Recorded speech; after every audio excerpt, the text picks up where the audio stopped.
精神科思觉失调症的病人，因为长期使用抗精神病药物，病人或者是家属因为惊副作用，加上有一寡病人欠缺病习感，无愿意就医或者是自行来中断治疗，造成病情反复无常。因此，基比病院对今年2月份推出甲药师有约、加强精神科病人用药的管理、加健康的卫教。大大提升病人治疗的尊重性，因为通常病人都会跟家属，他们都会觉得我今嘛都好啊，我身体的状况已经好了，我为什么还要继续用药？但是我们会告诉他，就是说，其实他精神病、精神性的疾病，尤其是思觉失调症这一块是跟我们一般的高血压、血糖这是不一样的，它是有生理跟心理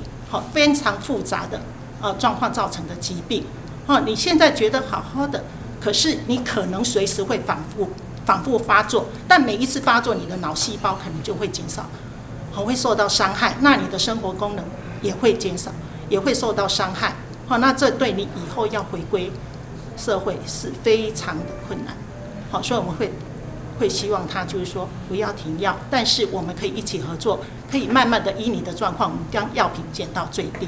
这项的计划不但有近病人甲药师的互动信任，互整个治疗更加安心以外，另外现在政府嘛推出长效缓释型的针剂，利用针剂来维持病人体内稳定的药物浓度，一方面稳定病情，另外嘛会减少长期服药的困扰甲副作用。台南新闻林根采访报道。